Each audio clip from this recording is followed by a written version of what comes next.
Hoje a gente tá aqui para mais um episódio do Química Freestyle. Meu nome é Guilherme. Eu vou acompanhar de novo vocês hoje com o assunto que é muito importante, que é a química nos alimentos. Os alimentos estão presentes na nossa vida, né? Em todos os momentos, na nossa casa, na rua, em todos os lugares. E eu trouxe aqui 3 convidados para falar sobre isso com vocês. Eu trouxe o Lucas Manzini. Bom dia, Lucas. Bom dia, pessoal. Sou químico e eu vou falar um pouquinho sobre a química, né, presente nos alimentos para vocês. Eu trouxe também a Maria Eduarda. Bom dia, Maria. Bom dia, Guilherme. Bom dia a todos que estão escutando. Eu sou engenheira dos alimentos e eu vim para dividir um pouquinho de conhecimento com vocês hoje nesse episódio. E por último, e não menos importante, o Renan. Bom dia, Renan. Bom dia, Guilherme. Bom dia a todo mundo. Eu também sou engenheiro de alimentos e eu vim aqui falar sobre isso. Certo. Eu gostaria de pedir para vocês fazerem uma introdução sobre o tema que vocês vieram trazer. Beleza. Antes da gente falar propriamente sobre os alimentos, eu acho que é importante a gente falar sobre a química, né, que muitas vezes está presente no nosso dia a dia, só que a gente não entende ou não sabe disso simplesmente. Então, quando a gente estuda química, a gente acaba percebendo, né? E aí eu trouxe alguns exemplos para vocês. O exemplo mais comum para todo mundo é quando a gente está numa moto, num carro, numa van, num ônibus, tem uma reação de combustão acontecendo para que aquele veículo ande, né? Que ocorre a combustão da gasolina, e aí isso faz com que o motor gire e tal, e com que o automóvel funcione. Tem alguns outros exemplos mais naturais, digamos, que é a fotossíntese, que é feito pelas plantas, vegetais, enfim, em que elas pegam água do solo, luz solar, e elas produzem o próprio alimento, né, que é a glicose. No nosso corpo ocorre a respiração celular, e tem um exemplo que o pessoal mais antigo vai conhecer, ou quem tem vó, que é o galo do tempo, que ele indica a umidade do ar, praticamente. Quando o tempo está mais seco, assim, ele fica azul, e quando está mais úmido ele acaba ficando rosa. Isso acontece por causa do cloreto de cobalto, que tem na composição desse galo, e aí isso acaba indicando pra gente a umidade do ar. Muito legal saber disso, né?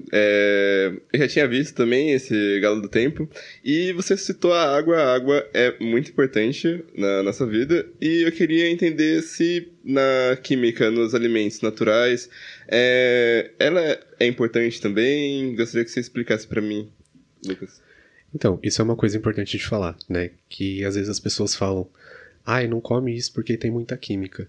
Mas se a gente parar pra ver, a água, os carboidratos, a maioria dos alimentos que a gente consome são formados por moléculas, né? Que tem os elementos químicos. E aí, no alimento, até o natural acaba tendo química.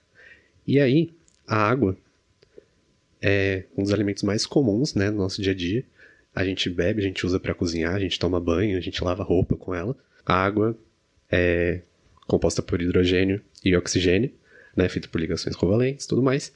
E aí ela é um dos principais componentes presentes nos alimentos naturais. Ela atua como meio para reações químicas e bioquímicas. Ela é importante para o crescimento daquele alimento. E aí ela influencia na textura, no sabor e na própria estabilidade dos alimentos. E aí por isso que um alimento ter muita água ou não acaba sendo um parâmetro para ver a qualidade daquele alimento.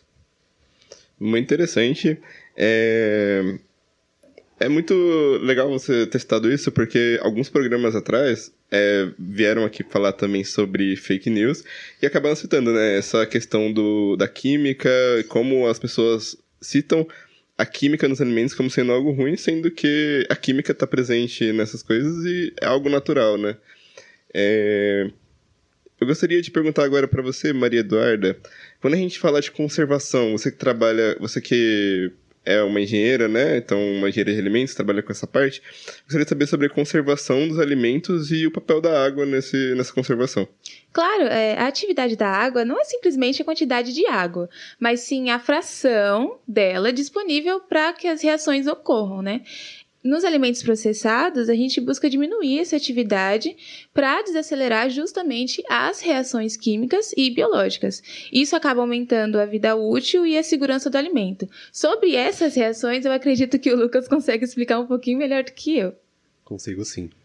Algumas reações que acontecem são de oxidação, de hidrólise e crescimento microbiano. O de crescimento microbiano acho que é o mais comum, acho que a gente consegue ver melhor, que é quando acontece o apodrecimento de um alimento, cresce bolor, ocorre a fermentação de um leite fermentado. A hidrólise, como eu falei, a água é importante para a textura dos alimentos. E quando acontece essa hidrólise, que é a quebra da molécula de água, acaba perdendo a textura, o alimento, né? E a reação de oxidação altera o sabor, a cor e o valor nutritivo dos alimentos. Muito legal saber sobre essas coisas, principalmente porque a gente vê esses fenômenos acontecendo direto e às vezes a gente não entende direito como funcionam, né? Eu gostaria de perguntar para o Renan também sobre os carboidratos. A gente sabe que eles são parte principal na nossa alimentação, né? Uma das partes principais da nossa alimentação. Eu gostaria de saber onde eles entram nesse cenário. Bom, os carboidratos são fundamentais, né? Eles são a principal fonte de energia da dieta humana, como você falou. E eles podem ser simples, como a glicose, ou complexos, como o amido. Nos alimentos também tem um papel tecnológico, influenciando a textura, a viscosidade e até a cor durante reações, como o escurecimento não enzimático, que os carboidratos basicamente reagem com proteínas, o que acaba causando escurecimento. Um exemplo muito clássico é o pão, aquela crosta que fica em volta do pão. Isso é escurecimento não enzimático. Muito obrigado, Renan, pelos esclarecimentos, né? Eu gostaria de perguntar para o Lucas agora, do ponto de vista químico, o que podemos dizer sobre a estrutura dos carboidratos? Então, os carboidratos são moléculas orgânicas que são formadas por carbono, hidrogênio e oxigênio. E aí, pela forma molecular deles, a gente indica a quantidade de átomos presentes neles, né? E aí, quanto à fórmula estrutural, a gente mostra como esses átomos estão ligados, como eles estão dispostos assim na estrutura. E isso é essencial para a gente entender como eles reagem ou se comportam em diferentes condições, né? Para acontecer essas reações que eu já citei anteriormente. E Maria Eduarda, passando agora para as proteínas, qual o papel delas nos alimentos? Bom, as proteínas têm uma função tanto nutricional quanto funcional. Nutricionalmente, elas são essenciais para a construção e reparo dos tecidos, né? Mas na indústria, elas também contribuem para a textura, emulsificação e até retenção de água. Então, as proteínas, elas são totalmente versáteis. Elas funcionam bem tanto no natural quanto no industrial. Pra ser sincero, né? Quem não gosta de uma proteína, né? Quem não gosta de um churrasco no domingo, essas coisas, né? Muito obrigado pelos esclarecimentos também. E eu gostaria de perguntar pro Renan. Os pigmentos, eles têm alguma função além da estética nos alimentos? Com toda certeza. Os pigmentos, eles são estruturas químicas que vão dar cor aos alimentos, e alguns exemplos são as antocianinas e os carotenoides. Mas eles não dão só cor, eles também têm propriedades antioxidantes e estão ligados à prevenção de doenças. Então, são componentes que são muito importantes no geral. Muito obrigado, Renan. E para fechar, Lucas, as vitaminas. A gente escuta falar o tempo todo delas, mas do ponto de vista química, o que elas são exatamente? Eu gostaria de entender melhor sobre a estrutura delas. Assim como os carboidratos, elas também são compostos orgânicos, né? E aí a composição delas já muda um pouco se a gente comparar com os carboidratos. E aí elas atuam principalmente como coenzimas, né? Então, vamos lá. O interesse delas é que, embora elas sejam necessárias em quantidades pequenas, a ausência dessas vitaminas podem causar algumas deficiências pra gente, né? Por exemplo, acho que é clássico, a vitamina D. Tem muita gente que tem falta dela, né? E às vezes tem que tomar um remedinho que tem essa vitamina pra compensar essa falta. E aí, claro, a estabilidade delas varia, né, de acordo com a luz e o calor. E isso, para manter ela elas nos alimentos, é um pouco mais difícil, né? Por causa dessa variação aí do calor, da luz.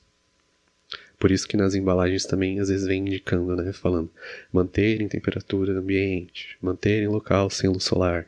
Enfim, é isso. Muito legal entender essa relação das condições, né, com as estruturas desses alimentos, e porque é também importante a gente armazenar conforme as indicações, né? Então, quem diria, né, que o que vem escrito na embalagem a gente precisa ler. E foi muito enriquecedora essa conversa com vocês. Muito obrigado, foi excelente essa conversa. Eu gostaria de agradecer cada um de vocês e se vocês quiserem fazer alguma consideração ou agradecimento final, fique à vontade. Bom, eu queria agradecer primeiramente pelo convite. Eu acho que essa conversa foi muito enriquecedora.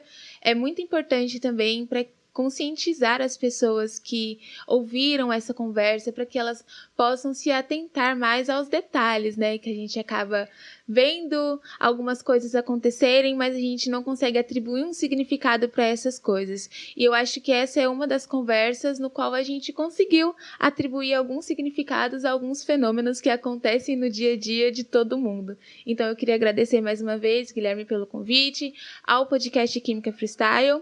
E muito obrigada a todos que nos escutaram até agora.